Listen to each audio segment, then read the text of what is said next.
नमस्कार। ग्रामीण महिला विद्यापीठ एकलव्य चैनल पर आपका स्वागत है। हमारा पार्ट 5 है। उसके मैंने 2 टॉपिक पहले पश्चिमीकरण ये पढ़ा चुकी हूँ। नेक्स्ट जो हमारा टॉपिक है संस्कृतिकरण, इसके बारे में हम चर्चा करेंगे। अच्छा लगे तो लाइक कीजिए। भारतीय सामाजिक व्यवस्था की एक अद्वितीय विशेषता जाति व्यवस्था को माना जाता है। तो संस्कृति किससे जुड़ी हुई है? जातियों से। संस्कृति किससे जुड़ रही है? जाति से। जाति प्रथा मूलतः संस्करण आधारित भारतीय सामाजिक संस्कृतिकरण का एक प्रमुख स्वरूप है।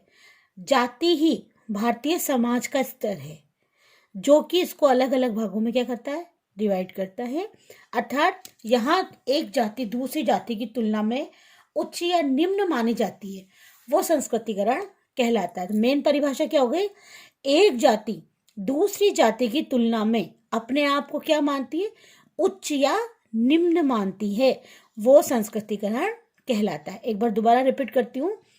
एक जाति दूसरी जाति की तुलना में अपने आप की जाति को उच्च या निम्न मानती हो, वह जाति क्या कहलाती है? संस्कृतिकरण कहलाती है। इन्हीं जातियों के संबंध में एक विस्तृत अध्ययन देश के समाजशास्त्री एम.एन. श्रीनिवास ने किया। एम.एन. श्रीनिवास ने बताया कि एक जाति दूसरी जाति की क्या करती है? अपने आप को उच्च या निम्न मानती है। परिभाषा एम.एन. श्रीनिवास के अनुसार उन्होंने कई राइटरों को मिलाकर परिभाषाएं दी। केतकर की हमारी इंपॉर्टेंट है, एग्जाम में हमेशा बोर्ड में आती है। History of caste in India किसकी परिभाषा है? केतकर की। जाति एक बंद वर्ग है, किसने कहा? मजूमदार मदान ने क्या कहा? जाति एक बंद वर्ग है। इसके बारे में अब आगे नेक्स्ट आता है संस्कृतिकरण की अवधारणा। संस्कृतिकरण समझ में आ गया? एक संस्कृति एक जाति दूसरी जाति से अपने आप को उच्च या निम्न जो माना जाता है, वो संस्कृतिकरण कहलाती है। जाति एक बंद वर्ग है, इसकी एक परिभाषा हो गई। ठीक है, ये किसने कही थी? मजूमदार मदान ने। अब इसकी अवधारणा क्या है? संस्कृतिकरण क्या है अवधारणा? श्रीनिवास ने संस्कृतिकरण को परिभाषित करते हुए कहा है कि एक ऐसी प्रक्रिया जिसके द्वारा निम्न जातियां उच्च जातियों का विशेषकरण, यानी ब्राह्मणों के रीति रिवाजों को, संस्कारों को, विश्वासों, जीवन विधि को सांस्कृतिक लक्षणों में ग्रहण करने से ब्राह्मण जो जाति है, उस जाति को नीचे निम्न वर्ग की जो जाति है वो अपना लेती, अपने आप को ब्राह्मण समझती है, तो क्या कर रही है? वो अनुसरण कर रही है। तो क्या कहलाएगा? संस्कृतिकरण।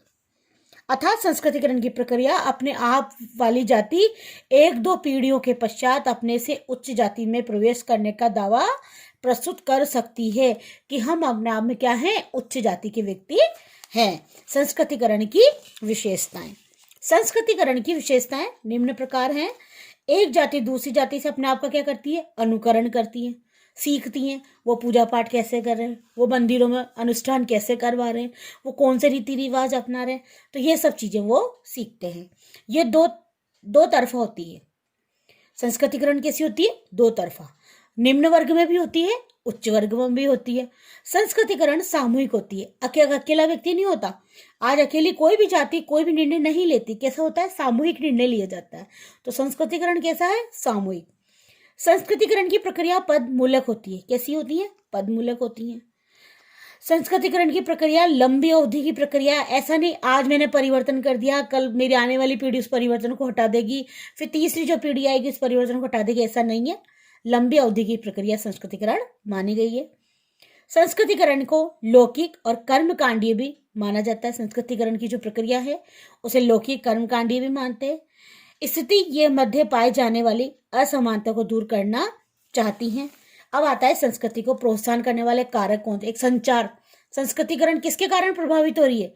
संचार के कारण, है ना। यातायात साधनों के विकास के कारण, कर्मकांडी क्रियाओं के कारण और राजनीतिक प्रोत्साहन के कारण। कई कारणों से जो हमारी संस्कृति है उसको प्रोत्साहन मिल रहा है।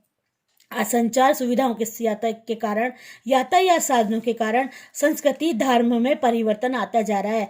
सब एक दूसरे के रहन सहन में परिवर्तन आ रहा है, खान पान में परिवर्तन आ रहा है, बोली में परिवर्तन आ रहा है, वेशभूषा में परिवर्तन आ रहा है।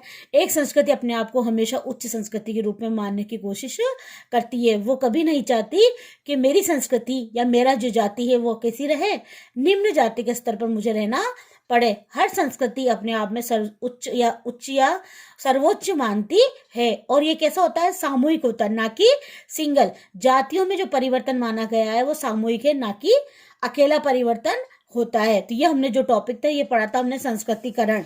अब संस्कृतिकरण से क्वेश्चन आता है इंपॉर्टेंट करण कि संस्कृतिकरण की अर्थ बताते हुए इसकी परिभाषा लिखो और इसकी विशेषता बताओ। तो ये जो मैंने प्रश्न तुम्हें बताया आज, ये प्रश्न है, तो इसका आज का प्रश्न है कि संस्कृतिकरण का अर्थ व परिभाषा बताते हुए इसकी विशेषता लिखो। ये जो प्रश्न बताया इसको मुख्य होमवर्क की कॉपी में आप लोग उतार लेना। कल जो हम नेक्स्ट टॉपिक है धर्मनिरपेक्षीकरण, बड़ा टॉपिक है इसलिए मैं इस वीडियो में नहीं पढ़ा रही, तो कल हम पढ़ेंगे धर्मनिरपेक्षीकरण। धन्यवाद।